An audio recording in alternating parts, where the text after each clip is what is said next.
Welcome to episode 118 of the GT on 5G. It's the latest inside scoop on everything 5G. We cover 6 topics in about 20 minutes, and it's brought to you by More Insights and Strategy. I'm Will Townsend, and joining me again this week is fellow analyst Anshel Sag. Let's get started with my first topic. And news broke this week that Comcast is partnering with Samsung to deploy Samsung's 5G infrastructure to improve its MVNO service. So my first question was, is Verizon to blame here? And I don't want to hate on Verizon, but this was expected because Comcast did secure licenses, PAL licenses, within the CBS 600 megahertz spectrum range. And so Comcast will be leveraging Samsung radios as well as their strand small cells to deploy coverage. And it's what Comcast is saying. It's kind of a twofold strategy. One, it's to improve capabilities within highly dense areas, and it's also designed to reduce the fees that it pays to Verizon for using its network for its MVNO service. So, again, that was my first thought, but this makes perfect sense. It was expected because they did secure the licenses, but I'm wondering if you have any feedback. Yeah, I think it's really interesting because I get a strong sense that Comcast Xfinity Mobile is really trying to push the envelope of what they can achieve without being, a top three carrier. Because they recently emailed me, a release. I don't know if you got this one where they said they're the fastest mobile carrier. I did, yeah. With the caveat that it's when they are on their own Wi-Fi network, which is using their own customers' Wi-Fi hotspots, well, their modems and their routers as their network. So it's really interesting to see what they're doing here.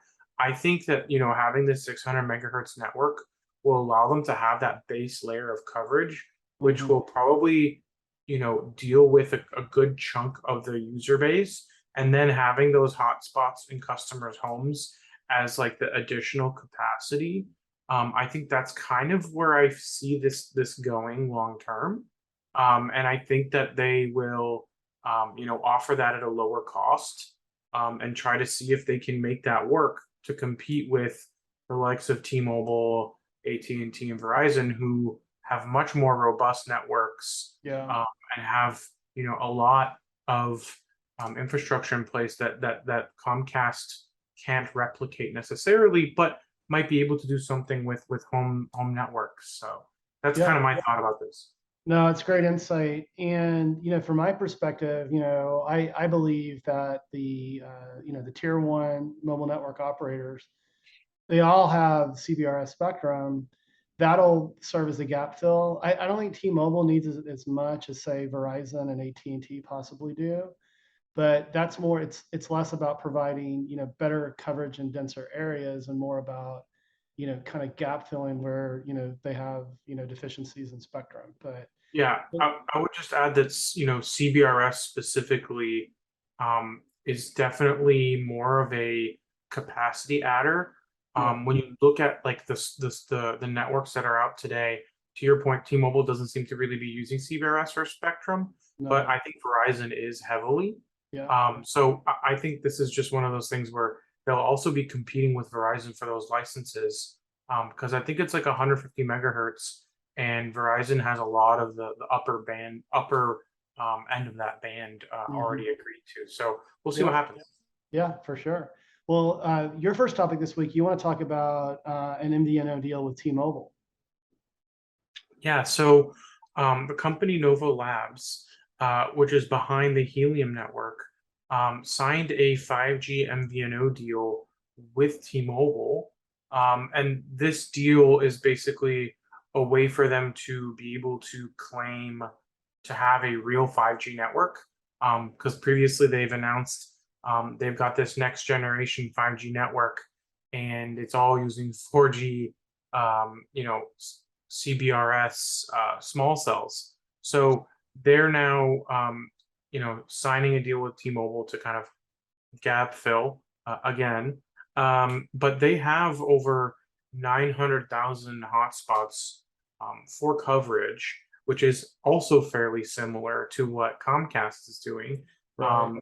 with Xfinity Mobile. So this, hotspot system is basically designed so that users will install their Helium terminals that will generate them tokens for offering their home internet as backbone for the network. So, um, you know, if you look at what's going on today, this is very early on, but the marketing is that, Helium wants to be the world's first crypto carrier, which is, it's a great buzzword, but Yeah. the reality is none of Helium's network today is 5G. So signing a deal with T-Mobile does make it a little bit more legit in the sense that it is 5G. Yeah. But I do believe that it will take some time for them to update their network and the hotspots they do have to actually have a true 5G network if they ever actually do come to market with it. So I caught this news, but I didn't dig into it very deeply. But the crypto thing is interesting. I mean, obviously, you and I follow crypto, and it's certainly down. It hasn't been moving inversely with the equity markets like it has in the past. But is this positioning for crypto? I mean, is it more or less, is it leaning into blockchain for security and that sort of thing, or is there some sort of crypto exchange that's tied to it? So I mean, there is a token, which is the Helium token, and Right. that's how you gain, how you get paid for making that network available, and Oh, then gotcha. they you pay for access to that network, Okay. which is in theory cheaper than paying for service through Verizon or AT&T or T-Mobile. But having Right. this MVNO deal will probably drive up some of those costs a little bit, but it'll Yeah. also make it much more viable of a service than it probably is today. Right. No, good point. Good point. Well, let's go to my second topic this week, and I want to talk about T-Mobile, and they're partnering with a company, Pano AI. They're teaming up to leverage T-Mobile's 5G network to power connected smart cameras in the detection of wildfires. And this is a game changer. I have property both in Fort Collins and in La Vita, which is in southern Colorado, and both areas have, they've been, I wouldn't say devastated by wildfires, but they've definitely been affected. And what's really great about this partnership is that in kind of linking the power of AI with its extreme low latency and its ultra fast throughput, this is going to set a platform in place that allows for earlier detection of wildfires. Obviously, it's using AI and and the power of 5G to do that. And so that can improve the response for firefighters to extinguish these firefights. Because I mean, some of these fires are devastating. They burn thousands and thousands of acres. And I mean, we've experienced the same thing, in Austin as well several years ago, in an area where I'm building a home right now, actually in Bastrop. There was a massive fire that wiped out nearly a third of Bastrop State Park. And so this is really a game changer, especially in areas like Colorado and California that are prone to wildfires. And I don't know if you caught the news, but obviously you and I spend time with T-Mobile, follow T-Mobile quite a bit. Any additional insights you want to provide? Yeah, I did follow this news. I got a little bit of a preview of it, and I mean, as somebody who lives in a place that's also fire prone, Yeah. um, we've actually had these kinds of technologies in place already. But you know, I think that we are a unique city in the sense that um, we are fairly technologically advanced. Hmm. Um, and we are using AI, but I have a feeling we're not using 5G. So this does sound like more of a solution that can scale, Right. and a solution that I think, from what I understood on the release, will be able to be deployed in many other places thanks to T-Mobile's nationwide 5G coverage. Yeah. And I think being able to install this on tops of mountaintops or even on tops of cell towers where you have coverage. Yeah. I think it's a really interesting application because, the faster you get to these fires, the easier they are to manage because the longer you let a fire burn, the more out of control it gets. And Mhm. some fires you do want to let burn, but others you don't. So Yeah. this is something that I think would really work well in conjunction with forestry management services and existing plans for fires because when it comes to these computer vision things you want not only to warn you but you also want it to know, do I need to warn you or should I let this burn longer, or how Right. serious is this fire? Is this in a zone where we Yeah. want to go after it, or is this a fire where we might just want to monitor it and not even send out a helicopter or a plane? So Yeah. I think it's really cool. I think there's really a lot of beneficial things to society. People's lives are at risk most of the time when these fires happen. People live, out in the wilderness too. So it's really an important thing for I think a public good, and hopefully we see this scale out more. Yeah, I'll make two final comments here. One, I talked about low latency and fast throughput. One of the other 5G superpowers is massive device support. And so when I think about La Vida, southern Colorado near the New Mexico border, there are tens of thousands of acres of Bureau of Land Management land all around that. And this is totally off grid, typically not monitored. And so, using T-Mobile's, network, especially with the lower bands, the propagation, I think that's going to support it. The other point I'll make is that I continue to be impressed with T-Mobile's announcements. They are very practical. I mean, it seems like every week there's another announcement, but they are very use case focused. And I think there are two other major competitors. Are not as focused in that regard. It's what they're doing is a little more esoteric, like with Verizon edge enabling their network, but like what are the applications? I think AT&T does a better job because they're doing things like marrying edge with 5G for private deployments at places like General Motors. But I got to give T-Mobile some credit. They continue to seek these partnerships that have very, very practical and very, very impactful implications. So good stuff there. But let's move to your second topic. You want to talk about a company, Lynk, and we've been covering satellite and to phone and that sort of thing. But there was an announcement this week that I caught as well, and you want to talk a little bit more about that. Yeah, so I actually am in communication with Lynk, and I'll have a chance to speak with their CEO, and maybe we'll even have them on the podcast Oh, great. sometime soon. Yeah. But yeah, so they've been pretty confident in their capabilities. But what's really interesting about Lynk Global specifically is they actually are the first company to get commercial satellite licenses from the FCC to communicate from satellite to a smartphone.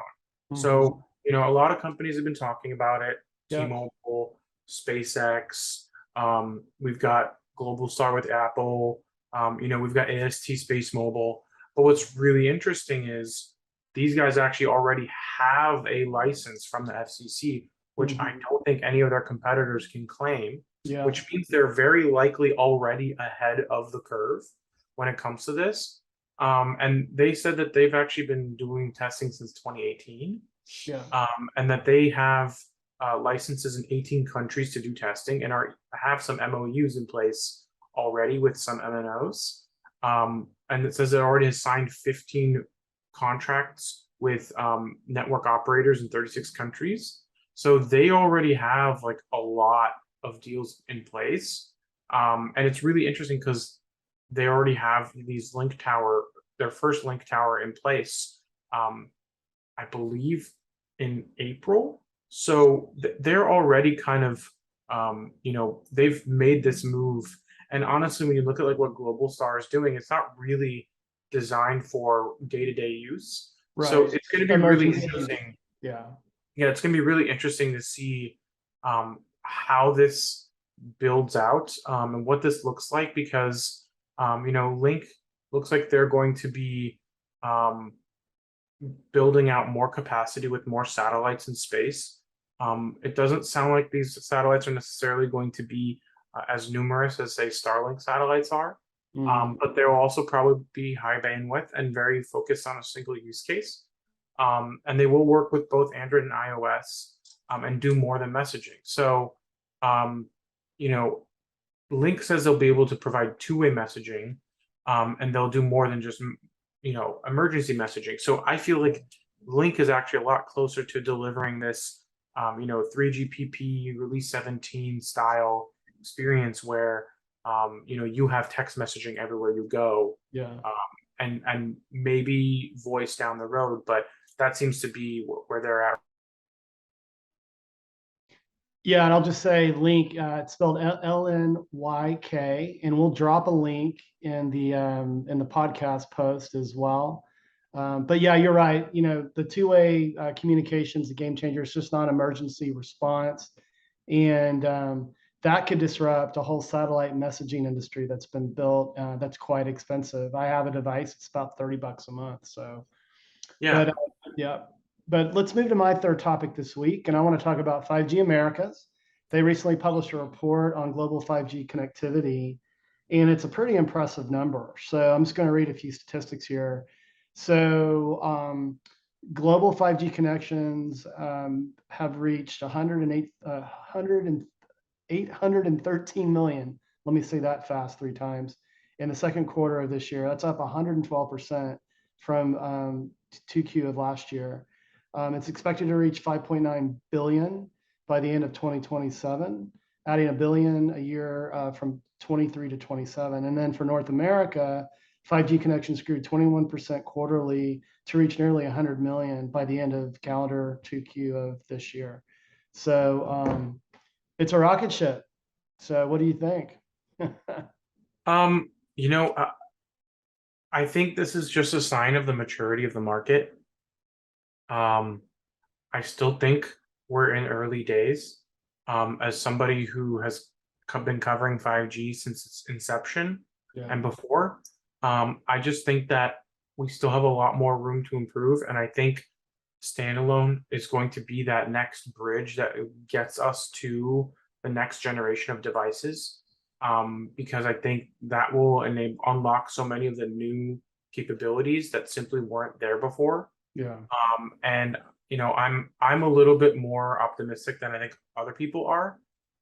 But in general, I think that a lot of what we had predicted, especially around like fixed wireless, is becoming a reality, and it's the first real application, and I think it's going to probably have considerable runway for the next couple of years at least. And then there will be other applications down the road, but you and I will figure them out. Hopefully, our listeners trust us to identify them ahead of time. Yeah. Yeah, it's been good to look. It kind of feels validating, if anything. Yeah, and I agree with you. I think I've said this on a prior podcast, but fixed wireless access is appearing to be out of the starting gate, the biggest 5G use case. And that's only going to grow. T-Mobile is going to continue to grow what they've been doing. Verizon, they're certainly focused on FWA as well. And AT&T has been offering FWA primarily as a business connectivity solution. They're obviously very focused on a fiber first strategy, but I think you're going to see more activity from AT&T on the FWA front as well, and that's going to continue to drive those connections there.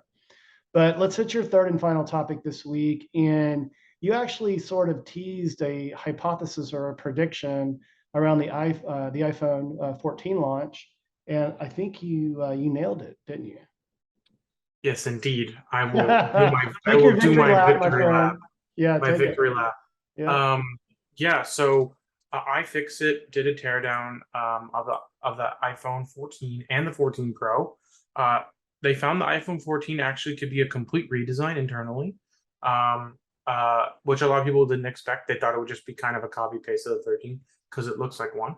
Yeah. But internally, it's got the A15 processor for the regular 14, and then the A16 for the Pro Max and the Pro, which I think we talked about during the launch last week. Yep.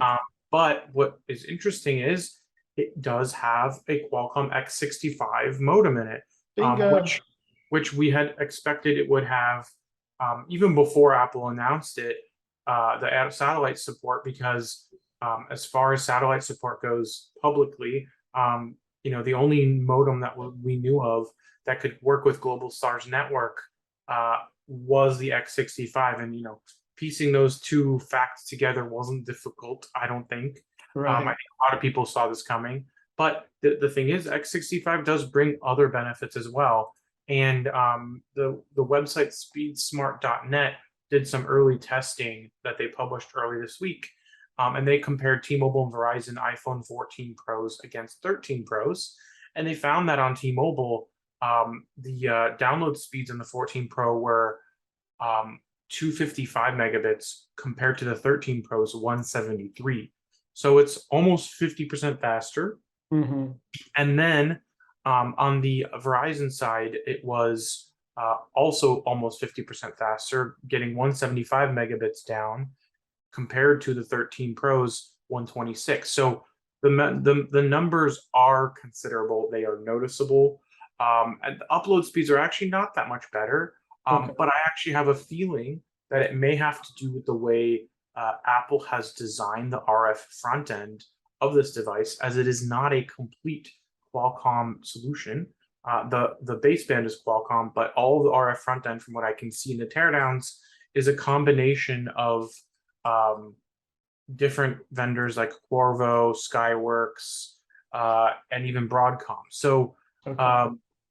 I think that when you look at what they've done here, they probably could have had better uplink performance, which, better uplink performance also results in better battery life and better coverage. But Yeah. there's a limit, right, to what companies are willing to do and what they want to do and what's cost efficient, especially at the scale of what Apple does. But I think there's still room for more improvement in terms of performance. And I think when you consider that these speeds are faster, when you download a file faster and have faster speeds, that also means you have longer battery life because your modem is lit up for less time. So Yeah. they're saying 38% faster 5G speeds overall, which is almost 50%. But that 38% is nothing to ignore. And I think that when you consider other things in this device, they've made a lot of improvements, and the 5G performance is something that I think you and I would both love to talk about. And I have iPhone 14 Pro Max not in front of me, unfortunately, but I have been testing it, and I'm using it on Verizon, and I hope to see more of these performance improvements. Yeah, and I'm not surprised that Apple didn't go with the Qualcomm RF. I mean, there's a history between these companies, right? And I think to your point, you were alluding to like continuity of supply. That's why you're seeing, like the Skyworks and Broadcoms of the world there. But certainly Qualcomm does a killer front end, RF, solution. So, but it was probably a bill of material, Well, thing I'm as looking at it well. right now. There's like they do have a Qualcomm power amplifier and a Qualcomm envelope tracker, but there's also a Qorvo and an ST Micro chipset, as well as some Broadcom and Skyworks. So, there's still definitely some other components in there that I think Yeah. probably having supplier diversity is definitely one of Apple's strong Yeah. suits. Yeah, and you need it given the volume that they crank, on the iPhone platform. But hey, buddy, I was a little tongue tied this week, but it was still a great podcast. Why don't you take us home? Absolutely. We hope our viewers and listeners found this week's topics interesting. If anyone out there would like to provide insights on a specific 5G topic for a future podcast, please reach out to us on social media. Will's at Willtown Tech, and I'm at Anshel. We hope you have a great weekend, and please tune in again next week.